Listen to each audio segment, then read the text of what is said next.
Hola, hola, hola. Hola. ¿Dónde está el drama? Aquí. Welcome to MsMojo, and today we're counting down our picks for the top 10 dark truths about RuPaul's Drag Race. Got my cape of armor on. I am a good Christian Southern woman, but Sharon, I want to thank you for coming on and sharing secrets. For this list, we'll be untucking the most riveting, lesser-known behind-the-scenes facts from this widely beloved reality competition series. Did we miss any other shady Drag Race secrets? Let us know in the comments. Number 10. Queens are isolated from each other. What's up with the metal detector? It's mainly just to make sure you don't have a cell phone hidden anywhere. Oh, okay.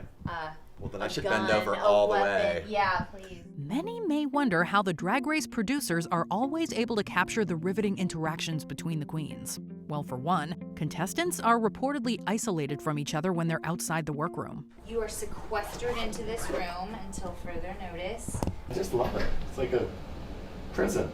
It's said that the queens are housed in separate hotel rooms and prevented from interacting with one another when the cameras aren't rolling. In order to ensure strict adherence to this rule, the producers apparently place tape over their doors to know if anyone snuck out. Even more, the contestants are completely cut off from the outside world, with no phones to contact their loved ones. Your new form of communication is going to be via Post-it note. You have to pass a note under the door, okay? Now you know why they get so excited to see their family videos. Number 9. Seasons are filmed in roughly 4 weeks. If you give me a minute of your time, I hope to make a dress that's sublime. It takes anywhere from 12 to 14 weeks for a regular season of Drag Race to air in full, but that doesn't mean the show is filmed in the same amount of time. Although each episode is regarded as a new week, in reality, they're shot over a much shorter period.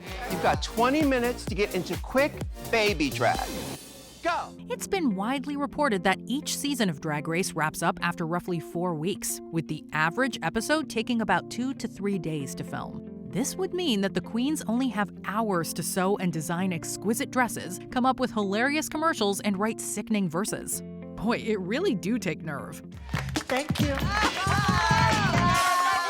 Number 8. RuPaul's bad memory. It's time to play the game that's sweeping the nation.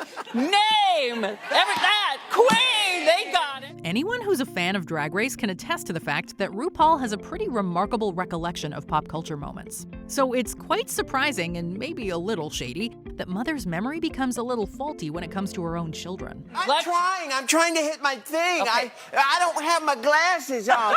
RuPaul has been captured multiple times forgetting the names of past Drag Race contestants. Sure, there have been a gajillion seasons at this point, and about a dozen times that number of queens, but the least Mama Ru can do is remember the winners' names, right? Well, wrong, apparently. Fans were stunned when RuPaul seemingly forgot that of the queen of all queens at DragCon 2022. I told this one right here, because your name is Jinx. Come on. Seattle. Number 7. Multiple crownings are filmed. Well, this is it. The final lap.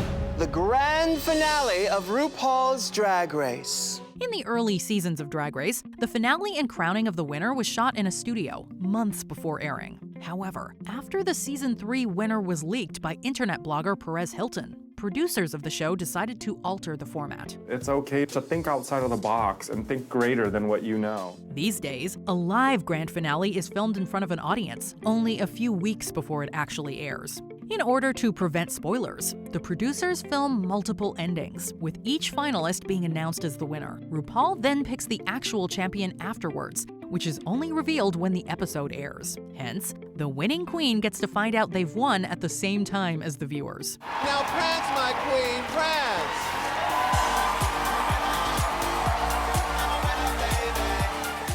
Number 6. Merle Ginsburg is replaced by Michelle Visage. I think you believed in me even more than my parents, even more than my husband.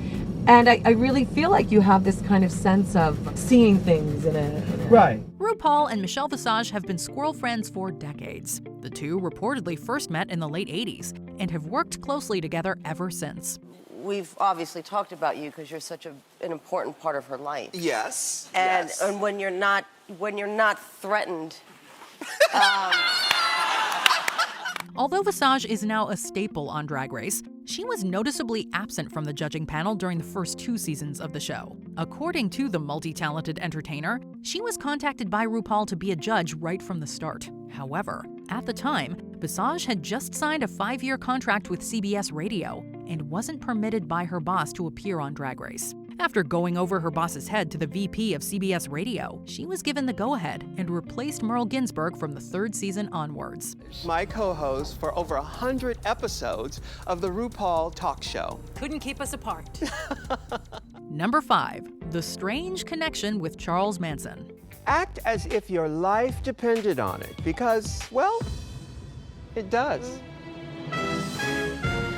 RuPaul's Drag Race is a reality series centered around drag queens competing for the ultimate prize. So what in the world would such a show have in common with the cult leader and serial killer Charles Manson? I just wanted to be a star any way I got it. I said if I didn't become a star by 35, I was just gonna become a serial killer.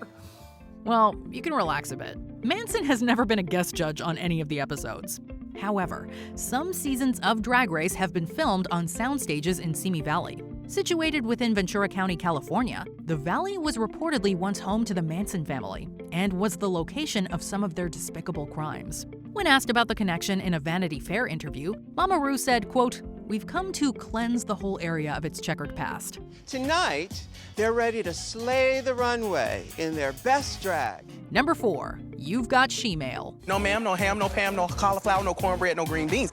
RuPaul has come under fire in the past for some statements that have been viewed by many as transphobic. In the formative years of Drag Race, episodes began with a pre-recorded video from RuPaul that opened with the line, Ooh, girl, you got she-mail. Regardless of the intentions behind this, the term was clearly a pun on the transphobic slur she-male. After a controversial season 6 episode, in which the slur was used in a mini-challenge, the show was called out for the lack of oversight. As a result, the mini-challenge was removed from the episode, and the opening line of the pre-recorded video was changed to the less controversial, Sheena already done had hers.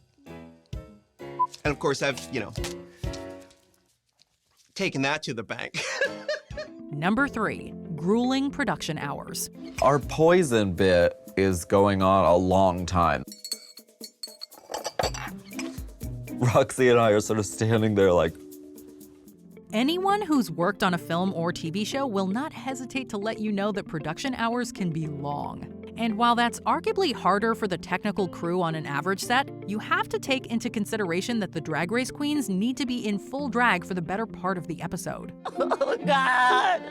There's nothing more sad than the tears of a drag queen. According to some sources, a production day typically takes around 11 or 12 hours. This means that queens have to be tucked, wearing heels, hair, and makeup, and be fully dressed for practically half a day. It's pretty understandable now why they're quick to take off as much as possible as soon as they hit the workroom for Untucked. Bye, lady. Bye, Chila Rivera. You better wear this out if you're in the body. Oh, you know it. Number 2, production manipulations. Hi, I'm Trixie Mattel. I'm 27 years old, and I'm from sunny West Hollywood. And some people might say I'm fake, but those people are alcoholics. Since its premiere, RuPaul's Drag Race has been widely celebrated as a cornerstone of queer representation. But at its most basic, it is still a reality TV show, a genre that is apparently notorious for being heavily manipulated. Drag Race seems to be no exception. Blame it on the edit. Blame it on the edit. She wanna blame it on the edit. Blame it on the edit. Reports have long made it online that the show favors certain queens to win, and sometimes sets up other contestants to fail, to the point that they allegedly know beforehand that they'll be going home. While there may be no way of confirming this, fans have pointed out the perceived unfair treatment of Max and the unfavorable edit given to Jeremy Carey, formerly known as Fifi O'Hara, as indicators. After my season, a lot of people had this perception of me, so it was hard to get bookings. People genuinely thought I would come and cuss them out, so it took a lot of work to show people that I'm professional. Before we continue, be sure to subscribe to our channel and ring the bell to get notified about our latest videos. You have the option to be notified for occasional videos or all of them. If you're on your phone, make sure you go into your settings and switch on notifications. Number 1, Willem's disqualification. In the history of Drag Race, there have been quite a few shocking eliminations. What the hell is happening?